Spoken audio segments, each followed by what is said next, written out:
नमस्कार, जय हिंद, वंदे मातरम। स्वागत है आपका हमारे अपने यूट्यूब चैनल शिक्षा भारत में। आज हम पढ़ेंगे एंशियंट हिस्ट्री के बहुत ही इम्पोर्टेंट टॉपिक मगध का उदय। इस वीडियो में हमने मगध से संबंधित इम्पोर्टेंट क्वेश्चंस को कवर किया है जो बार बार एग्जाम में आए हैं। तो चलिए शुरू करते हैं हमारा आज का पहला प्रश्न। हमारा पहला प्रश्न है कि भारत का कौन सा क्षेत्र प्राचीन समय में अवंतिका के नाम से जाना जाता था। हमारे ऑप्शंस हैं अवध, रोहिलखंड, बुंदेलखंड या मालवा। तो प्रश्न क्या है हमारा कि भारत का कौन सा क्षेत्र प्राचीन समय में अवंतिका के नाम से जाना जाता था। तो हमारा सही आंसर हो जाएगा ऑप्शन डी, मालवा। मालवा को प्राचीन काल में अवंतिका के नाम से जाना जाता था और ये क्या था, ये दो भागों में विभक्त था। एक था उत्तरी अवंतिका, एक था उत्तरी अवंतिका जिसकी राजधानी क्या थी, जिसकी राजधानी उज्जैनी थी, और एक था दक्षिणी अवंतिका जिसकी राजधानी दक्षिणी अवंतिका जिसकी राजधानी क्या थी, जिसकी राजधानी महिष्मती थी। ठीक है, तो क्या था, प्राचीन भारत में अवंतिका को हम मालवा के नाम से जानते थे। आगे बढ़ते हैं, अगला प्रश्न देखते हैं। हमारा अगला प्रश्न है कि आजीवक एक संप्रदाय था। आजीवक एक संप्रदाय था। हमारे ऑप्शंस हैं बुद्ध के समकालीन, बौद्धों से अलग हुई एक शाखा, चारवाक द्वारा स्थापित किया गया संप्रदाय या शंकराचार्य द्वारा स्थापित संप्रदाय। तो क्या है क्वेश्चन हमारा क्वेश्चन है कि आजीवक एक संप्रदाय था। हमारा सही आंसर हो जाएगा ऑप्शन ए, बुद्ध के समकालीन। ठीक है, तो जो आजीवक जो संप्रदाय था ये बुद्ध के समकालीन था। और जो ये क्या था, इसे क्या कहते थे हम, इसे हम नियतवादी संप्रदाय भी कहते थे। जो आजीवक के समकालीन एक संप्रदाय था इसे क्या हम कहते थे, इसे हम नियतवादी संप्रदाय भी कहते थे। ठीक है, और जो आजीवक लोग थे ये पौरुष कर्म या उत्थान की अपेक्षा क्या करते थे, ये भाग्य और नियत पर ज़्यादा भरोसा करते थे। ठीक है, ये इसे ज़्यादा अधिक बलवान शक्तिशाली मानते थे। तो हमारा सही आंसर क्या है कि आजीवक एक संप्रदाय था बुद्ध के समकालीन। आगे बढ़ते हैं, हमारा अगला प्रश्न देखते हैं। हमारा अगला प्रश्न है कि वह एक शासक कौन था जिसने राज सिंहासन पर बैठने के लिए अपने पिता बिंबिसार की हत्या की थी। हमारे ऑप्शंस हैं अशोक, अजातशत्रु, कनिष्क या शिमुक। क्या है प्रश्न हमारा प्रश्न कह रहा है कि वह शासक कौन था जिसने राज सिंहासन पर बैठने के लिए अपने पिता बिंबिसार की हत्या की थी। हमारा सही आंसर हो जाएगा ऑप्शन बी, अजातशत्रु। तो अजातशत्रु ने सिंहासन पर बैठने के लिए अपने पिता बिंबिसार की हत्या की थी।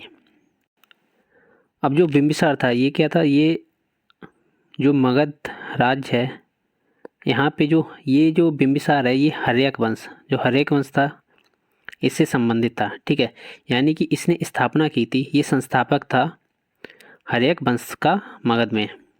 ठीक है, और इसकी हत्या किसने की थी, इसकी हत्या अजातशत्रु ने की थी। बिंबिसार की हत्या किसने की थी, अजातशत्रु ने की थी। और इसे हम पितृहंता के नाम से भी जानते हैं।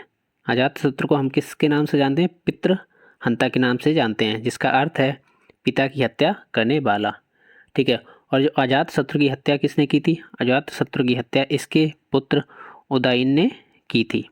ठीक है, अजातशत्रु ने अपने बाप की हत्या की थी और इसके बेटे ने उदयन ने अजातशत्रु की हत्या कर दी थी। आगे बढ़ते हैं, हमारा अगला प्रश्न देखते हैं। हमारा अगला प्रश्न है कि सिकंदर और पोरस की सेनाओं ने किस नदी के आमने सामने अपने तटों पर पड़ाव डाला हुआ था। हमारे ऑप्शंस हैं रावी के, झेलम के, सतलज के या चिनाब के। प्रश्न क्या है हमारा प्रश्न है कि सिकंदर और पोरस की सेनाओं ने किस नदी के आमने सामने वाले तटों पर पड़ाव डाला हुआ था। हमारा सही आंसर हो जाएगा ऑप्शन बी, झेलम के। तो क्या था कि 326 ईसा पूर्व 326 ईसा पूर्व में, ठीक है, जो क्या है, जो सिकंदर और पोरस के बीच युद्ध हुआ था, ये कब हुआ था? ये 326 ईसा पूर्व में हुआ था। किस नदी के किनारे हुआ था? ये हुआ था झेलम नदी के किनारे, जिसे उस समय हम बितस्ता के नाम से जानते थे। किस नाम से जानते थे? बितस्ता के नाम से। और यह युद्ध हाइडे स्पीच के युद्ध के नाम से भी फेमस है। जो ये हाइडे स्पीच के युद्ध से के नाम से भी इससे प्रश्न पूछा जाता है कि हाइडे स्पीच युद्ध किसके किसके बीच हुआ था? तो हमारा आंसर क्या हो जाएगा? सिकंदर और पोरस के बीच हुआ था। ठीक है, तो क्या था हमारा प्रश्न कि सिकंदर और पोरस की सेनाओं ने किस नदी के आमने सामने वाले तटों पर पड़ाव डाला हुआ था? तो हमारा आंसर हो जाएगा झेलम के। कब हुआ था ये? 326 ईसा पूर्व में। ठीक है, और झेलम को बितस्ता के नाम से भी जानते थे हम। प्राचीन काल में क्या था, इसे बितस्ता के नाम से जाना जाता था।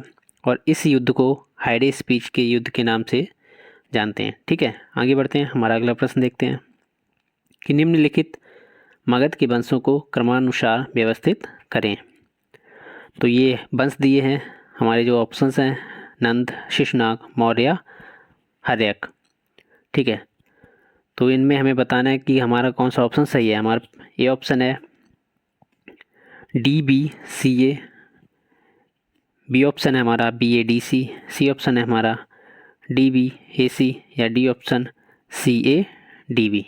ठीक है, तो क्या है प्रश्न हमारा कि मगध के वंशों को क्रमानुसार व्यवस्थित करें। तो हमारा जो सही आंसर हो जाएगा, हमारा सही आंसर हो जाएगा ऑप्शन सी, DBCA। क्या हो जाएगा हमारा? DBCA। तो देखते हैं एक बार इसे। तो जो देखते हैं इन्हें क्रम में लगा के कि जो हरेक वंश था, जो ये हरेक वंश था, ये सबसे पहले आया था। उसके बाद दूसरे नंबर पर शिशुनाग वंश, और फिर नंद वंश, और उसके बाद मौर्य वंश। अगर हम बात करें हरेक वंश की, तो इसके संस्थापक कौन थे? इसके संस्थापक बिंबिसार थे। ठीक है, और वहीं शिशुनाग की अगर हम बात करें तो इसके संस्थापक कौन थे? शिशुनाग ही थे। जो शिशुनाग वंश की स्थापना किसने की थी? शिशुनाग ने की थी। और अगर हम बात करें इसके अंतिम शासक की, तो इसके अंतिम शासक महानंदिन थे। कौन थे? महानंदिन इसके अंतिम शासक थे। ठीक है, ये अगर हम नंद वंश की बात करें तो नंद वंश के संस्थापक कौन थे? महापद्म नंद। कौन थे? महापद्म नंद। ठीक है, यही अगर हम इनके अंतिम शासक की बात करें तो कौन थे? घनानंद। ठीक है, नंद वंश के अंतिम शासक घनानंद थे। अगर हम बात करें मौर्य वंश की, तो मौर्य वंश के जो संस्थापक कौन थे? चंद्रगुप्त मौर्य। ठीक है, कौन थे? चंद्रगुप्त मौर्य। और अगर हम अंतिम शासक की बात करें तो इसके अंतिम शासक थे बृहद्रथ। कौन थे? बृहद्रथ। ये सब मगध से संबंधित है, सारी बातें ये सब मगध से हो रही। ये जो मगध राज था, यहीं पर इन वंशों की स्थापना हुई थी। सबसे पहले किसकी हुई थी? हरेक वंश की, उसके बाद शिशुनाग वंश की, उसके बाद नंद वंश की, और उसके बाद मौर्य वंश की। जो हरेक वंश के संस्थापक थे बिंबिसार, और इसके अंतिम शासक कौन थे? नाग दशक। जो हरेक वंश के अंतिम शासक कौन थे? नाग दशक। ठीक है, हमने जाना कि जो शिशुनाग वंश थे उसके संस्थापक शिशुनाग थे, और अंतिम शासक कौन थे? महानंदिन। ठीक है, कौन थे अंतिम शासक? महानंदिन। वहीं अगर हम नंद वंश की बात करें तो नंद वंश के संस्थापक महापद्म नंद थे, और इसके अंतिम शासक घनानंद थे। वहीं अगर हम मौर्य वंश की बात करें तो मौर्य वंश के संस्थापक चंद्रगुप्त मौर्य थे, और अंतिम शासक बृहद्रथ थे। एग्जाम में ऐसे क्वेश्चन बनता है, कैसे पूछा जाएगा कि जो मौर्य वंश या हरेक वंश की स्थापना किसने की थी, कौन संस्थापक थे, या इनका अंतिम शासक कौन था। ठीक है, तो दोनों ही आपको बता दिए हैं, बहुत ही इंपॉर्टेंट है। आगे बढ़ते हैं, देखते हैं हमारा अगला प्रश्न। हमारा अगला प्रश्न है कि चेदी वंश का प्रसिद्ध शासक राजा खारवेल किस क्षेत्र से था। क्या है प्रश्न हमारा कि चेदी वंश का प्रसिद्ध शासक राजा खारवेल किस क्षेत्र से था। हमारे ऑप्शंस हैं चोलमंडलम, कलिंग, कन्नौज, या पुरुषपुर। तो हमारा सही आंसर क्या हो जाएगा? हमारा सही आंसर हो जाएगा ऑप्शन बी। जो चेदी वंश का प्रसिद्ध शासक राजा खारवेल था, ये कलिंग से संबंधित था। तो ये कलिंग वंश से, ये क्या था, ये कलिंग से संबंधित था। और ये किसका अनुयायी था, जो राजा खारवेल था, ये जैन धर्म का अनुयायी था। ठीक है, प्रश्न आ सकता है कि जो राजा खारवेल था ये किस धर्म का अनुयायी था, तो हमारा आंसर क्या हो जाएगा, जैन धर्म। ठीक है, और राजा खारवेल से ही जो अशोक थे, सम्राट अशोक का युद्ध हुआ था, जिसके बाद सम्राट अशोक का जो इतना मतलब वहाँ पे खून खराबा हुआ था, जो इतनी नरसंहार हुआ था कि जो अशोक थे उनका हृदय परिवर्तन हो गया था। ठीक है, तो आगे बढ़ते हैं, हमारा अगला प्रश्न देखते हैं। हमारा अगला प्रश्न है कि उस साम्राज्य का नाम जिसने पहली बार युद्ध में हाथी का इस्तेमाल किया था। हमारे ऑप्शंस हैं कौशल, मगध, चंदाया, अवंती। क्या है हमारा प्रश्न, हमारा प्रश्न है कि उस साम्राज्य का नाम जिसने पहली बार युद्ध में हाथी का इस्तेमाल किया था। तो हमारा सही आंसर क्या हो जाएगा, हमारा सही आंसर हो जाएगा ऑप्शन बी, मगध। मगध पहला राज्य था जिसने युद्ध में पहली बार हाथियों का इस्तेमाल किया था। ठीक है, और किसने किया था, जो चंद्रगुप्त मौर्य थे, इन्होंने हाथियों का सबसे पहले इस्तेमाल किया था। और ये हमें पता कैसे चला, जो ये कि यूनानी लेखक थे प्लूटार्क। कौन थे, प्लूटार्क। इन्होंने अपने लेख में लिखा है इसके बारे में, इन्होंने अपने लेख में लिखा है इसके बारे में। ठीक है, आगे बढ़ते हैं, हमारा अगला प्रश्न देखते हैं। हमारा अगला प्रश्न है कि किसकी सेना ने ग्रीक शासक सिकंदर के साथ झेलम नदी के तट पर मुकाबला किया। हमारे ऑप्शंस हैं चंद्रगुप्त मौर्य, पोरस, गणानंद या आम्बी। प्रश्न क्या है हमारा कि किसकी सेना ने ग्रीक शासक सिकंदर के साथ झेलम नदी के तट पर मुकाबला किया। तो हमारा सही आंसर क्या हो जाएगा, हमारा सही आंसर हो जाएगा ऑप्शन बी, पोरस। तो पोरस ने जो 326 ईसा पूर्व में झेलम नदी के किनारे जो युद्ध हुआ था सिकंदर और पोरस की सेनाओं के बीच, जिसे हम हाइडे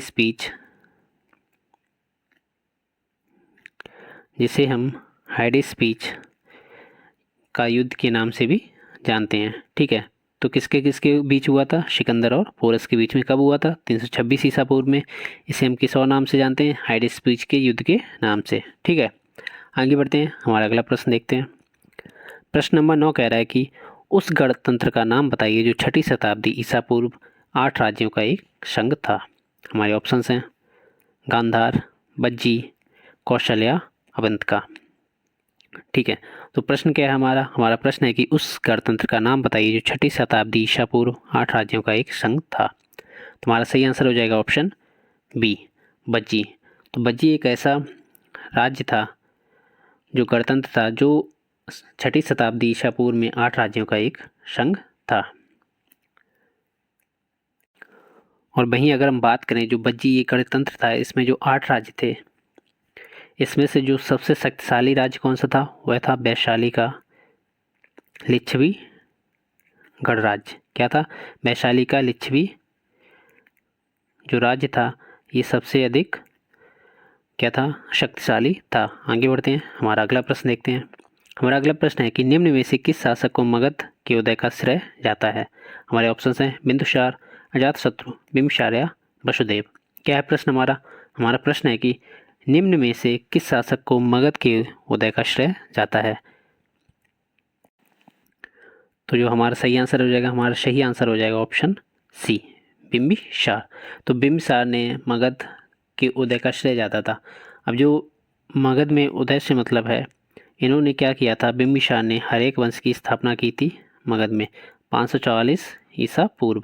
कब की थी, 544 ईसा पूर्व में जो बिंबिसार थे, इन्होंने हरेक वंश की स्थापना की थी। और इनकी आरंभिक राजधानी क्या थी, गिरिब्रज। क्या थी, गिरिब्रज इनकी आरंभिक राजधानी थी, जिसे राजगृह के नाम से भी जानते हैं। ठीक है, तो उस समय पे जो 16 महाजनपद थे, इसमें सबसे जो महत्वपूर्ण जनपद था, ये कौन सा था, ये था मगध। ठीक है, तो मगध के उदय का श्रेय किसे जाता है, बिंबिसार को। चलिए आगे बढ़ते हैं, हमारा अगला प्रश्न देखते हैं। हमारा अगला प्रश्न है कि मौर्य वंश के बाद किस वंश ने मगध पर शासन किया था।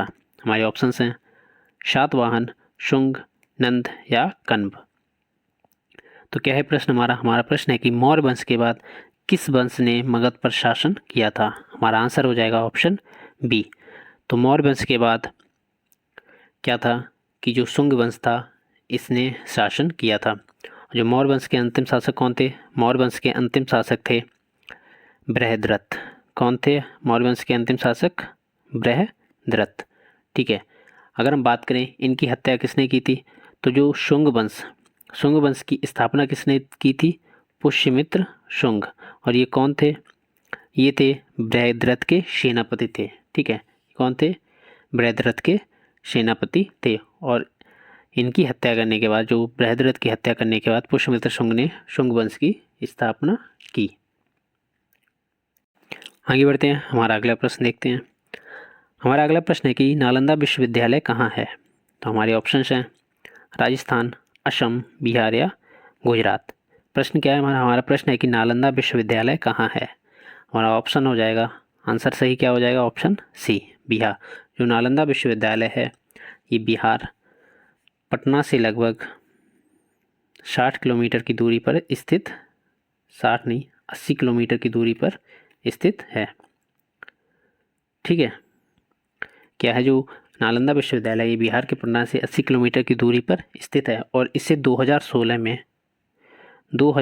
में इसे विश्व विरासत स्थल का दर्जा दिया गया। इम्पोर्टेंट क्वेश्चन है, विश्व विरासत स्थल का दर्जा दिया गया कब? 2016 में। और जो नालंदा विश्वविद्यालय है इसकी स्थापना किसने की थी? इसका निर्माण किसने कराया था? कुमार गुप्त ने। और ये किस डायनेस्टी से थे? तो ये गुप्ता डायनेस्टी से थे। ठीक है, गुप्त डायनेस्टी से थे। तो ये जो क्वेश्चंस हैं ये सभी जो मगध से संबंधित है, जो बार बार में इन्हीं क्वेश्चन से प्रश्न किए जाते हैं, थोड़ा घुमा दिया जाता है बस प्रश्नों को। तो हमने जो ये प्रश्न कवर किए ये बहुत ही इंपॉर्टेंट हैं। इससे रिलेटेड हमने एक्स्ट्रा इन्फॉर्मेशन भी आपको प्रोवाइड कराई है। अगर आपको वीडियो अच्छा लगा हो तो वीडियो को लाइक करें, कमेंट करें, शेयर करें और हमारे चैनल को सब्सक्राइब करें। जय हिंद, जय भारत।